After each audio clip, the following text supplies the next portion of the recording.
Hello everyone, this is Joseph from TOEFL, and I'm really excited to present this video because today we're going to talk about the reading section of the TOEFL. And the reason why it's important is because it's a tough section for a lot of students.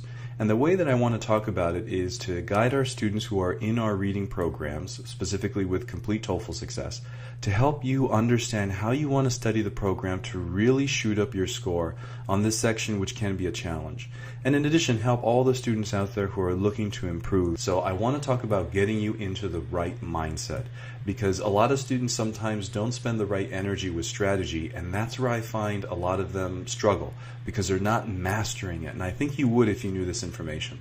So since the TOEFL came out, the test that I'm teaching you, 27 million students have walked through and taken the exam. In 2010, the average undergraduate student scored an 18 to a 19 out of 30 on the reading. The average graduate student applying to, of course, graduate school got a 21 out of 30. And you know that the TOEFL reading section has a maximum score of 30 points. Now, professionals, so individuals applying for pharmacy license and physical therapy licenses, averaged a score of 20 out of 30. So overall, all the students taking the exam for different subjects averaged about a 20 out of 30 on the reading.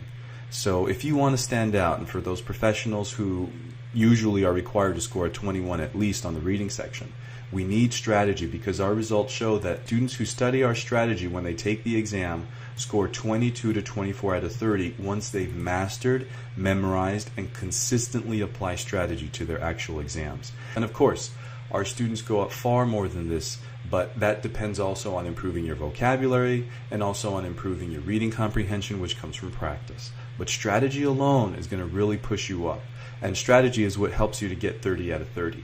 So let's go ahead and begin to learn what that strategy is. The first thing is that all of you listening right now usually talk about timing as one of the major concerns that they have in the reading. But timing is really just a choice. You have to recognize that you can't always be comfortable choosing an answer, but you must follow strategy and you must follow timing. So the reason why I'm telling you this is because within the program, and what you can see in general here, is an outline of how much time you should spend on each part of the reading. So this is important because if you spend too much time on any one question, you're going to hurt yourself for other questions which may be easier.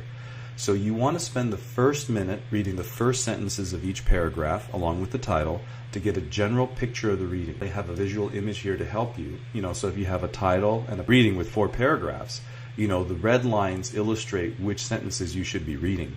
And you don't want to focus on the entire sentence because sometimes that can be hard to do. So you just want to focus on the subject, verb, and object to get a general picture so that as you read in detail, your brain already has knowledge of it. Once you've read the first sentences, you want to attack the questions with an appropriate amount of time for each. So the first 5 questions you want to spend on any reading, you want to spend 6 minutes and 20 seconds on. The next 5 questions you want to spend another 6 minutes and 20 seconds on. The last 4 questions you want to spend again 6 minutes and 20 seconds on, because these questions tend to be the hardest. The summary, the plug-in, they're usually in that series. So make sure that you follow timing, and remember, whether you're comfortable or not, you have to choose and move on. Now, strategy is incredibly important, not to read because it's not a book, it's not a novel, but to memorize, because that's actually your recipe for baking that cake of success.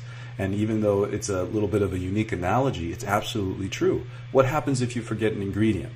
The cake doesn't turn out the same, right? The first thing that we're going to talk about is detail strategy. We have 5 steps. Now, what are these 5 steps of attacking a detail question? Well, first, how do you know when you have a detail question? Usually when you have a question that begins with according to, and it asks a WH question, like where, when, why, what, which, that's a detail question, just asking you for a fact in the reading. The first step is that when you do read the question and identify it as a detail question, you want to understand what you're being asked. Are you being asked why, which is a reason, or what, which is a noun or a thing? You have to have that understanding so that when you read, you're going to have a firm idea of when you actually read the answer. The next thing is that you want to identify the keywords in the question. Keywords in the question are those specific nouns that you're being asked about. For example, in this example, Why are limestone and sandstone aquifers not being refilled? Limestone is a key word. It's a noun, and when you see that in the reading, it's going to trigger you to understand, hey, I'm probably going to read the answer, so I better pay attention. Next, what you do is you start reading quickly from the beginning of the paragraph, whatever paragraph it's telling you about, or from where you left off in answering the previous question, and you keep reading, scanning for the keyword. So scanning means that you are reading, but not with great depth, because you want to read for the answer, not read for general understanding. That's a huge waste of time. In the fourth step, what you want to do is have a basic understanding of this concept. When you find the keyword in the reading, the sentence that you find the keyword in, that sentence 60% of the time gives you the answer. So it's pretty clear, pretty easy. Sometimes, though, you have to read a little bit more. Sometimes the sentence with your keyword doesn't have the answer. So you have to read one more sentence, either after or before. And that happens about 30% of the time with our analysis on the readings. And those are tougher questions because they're asking you to understand more information. But this idea of percentages, I teach you because I want you to get a firm grip that you're not reading the whole paragraph to answer a detailed question. That's a mistake, and that's going to lead you to the wrong answer. Every now and then you have some tough questions that require you to read maybe one or two, sometimes even the whole paragraph to answer a detailed question. Those are rare and those are hard. So you only really get those on more challenging readings. So please understand and memorize that. So you answer the question in your own head first. Then what you do in the fifth step is you actually look at the answer choices to identify which answer matches what you said. Now, if you go to the reading section and you go to step 2, this is the part that most of you should spend a majority of your time on, and that's strategy for each question type. So we're going to go to the detail section. Before I do that, I want to make sure that we get in the right mindset. So what does that mean? Well, essentially, if you look here, I'm going to give you a couple more details. So every reading on the reading section has about 14 questions, right? On average, 4 to 5 of those questions are going to be detail questions.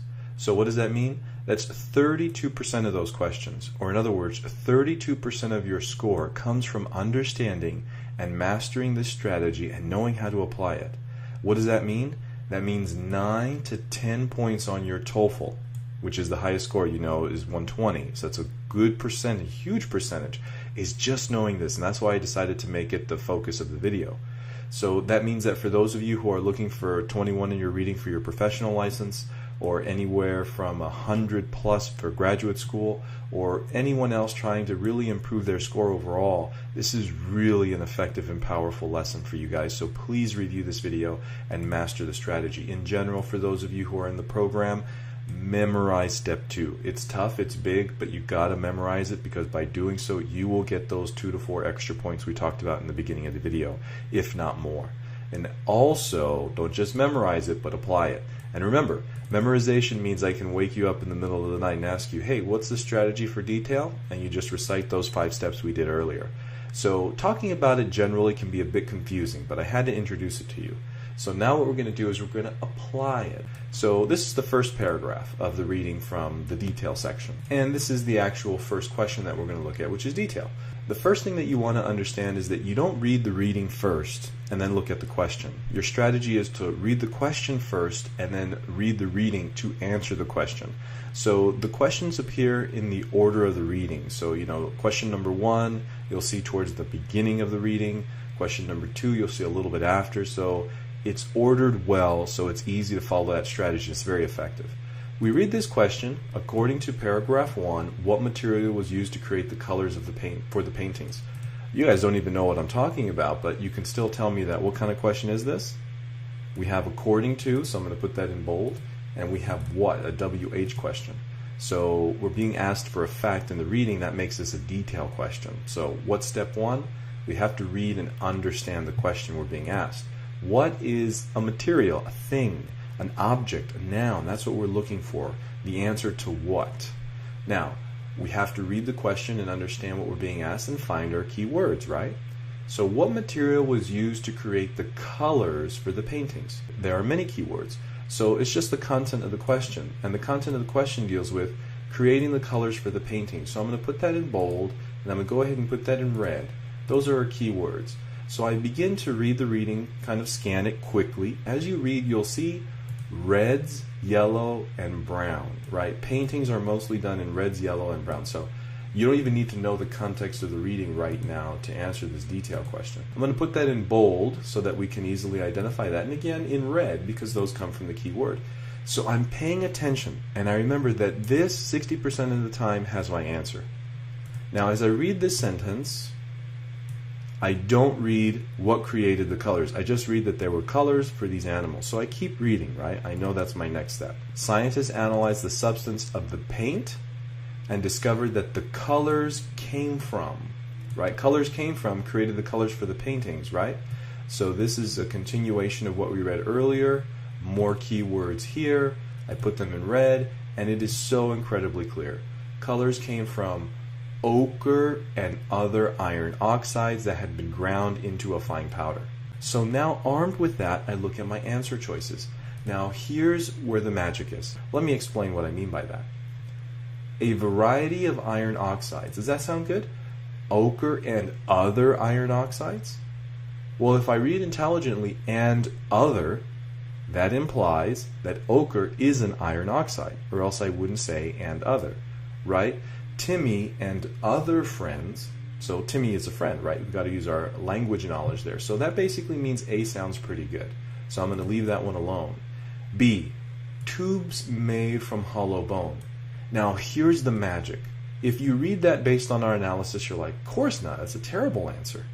But if you didn't use our strategy and you're just stressed and you're reading, tubes made from hollow bone is actually right here later on in the reading. And reason why that's chosen for the wrong answer is because many students don't follow this kind of strategy. They read the whole paragraph and then try to answer the question. So they have this information in their brain. They're stressed, and maybe they choose B because they read it and they just make it make sense to them. But B, as we can tell, is completely incorrect because it has nothing to do with what we said. So we're going to go ahead and put that in italics because that's no good. Now C, mammoth bones crushed into a fine powder. Well, I remember reading mammoth because if you guys read the sentence before, it says paintings are mostly done in reds, yellow, and brown and feature such beasts as wild horses, bulls, reindeer, bison, and mammoths. So mammoths is mentioned. So I'm going to go ahead and put that in bold. Now the interesting thing about this though is that bones crushed into fine powder. Well, I see ground into fine powder in this sentence, right everybody? So what this is another common wrong answer. So B is an away wrong answer. And I'm going to write this down later and show you guys. So what that means is they choose a sentence or a piece of information far away from your keyword to confuse you. And that's why I told you guys that percentage in step 4. Remember? Now C is also tricky because this is another common technique that the TOEFL uses. They will take words from the reading, from different parts of the reading, that have absolutely no connection and create a connection. So you get confused because it's tricky. And to make it a little bit easier to choose this as a wrong answer, they threw in the word bones, which doesn't even appear in the reading. So this is a mixed answer with added information. Now let's look at D. Ochre and other iron oxide that could not be ground. That's going to trick a student who's just reading through the answers, stressed for time, basically does not analyze the entire question, because you guys have to remember that you have to read every word of the answer choice so that you can understand when you're getting extra information that's not correct. Now this is a common wrong answer because it is negative. You have the word not, and this actually says had been ground into a fine powder. So ochre and other iron oxides that could not be ground. If you take away the not, D is correct. So is A, so you'd have 2 right answers, which is of course impossible, but they add the word not, and this is a common wrong answer called opposite. So now let's go ahead and summarize all of the important things that we learned from our reading review from Complete TOEFL Success for everybody out there. First, strategy equals success. Second, timing is a choice, so you just have to make the right choice of choosing an answer and moving on under time conditions even when you're uncomfortable. For the detail, we have 5 steps. Memorize and master them. Next, to improve, know your wrong answers. And to review, for the detail question, we learned that we have away wrong answers. That was B. We have mixed wrong answers. That was C, we have added information that makes an answer wrong, that was C, and we have opposite wrong answers, and that was D. Now do this for every question type on the TOEFL. And finally, good luck. So if you guys are interested in complete TOEFL success, or if you want more free help or videos, click on the link below if you're on YouTube, and make sure that you stay faithful and stay focused, because you will jump to the next level. So you will be that little fish. All right, everybody. So good luck, and I'll see you next time.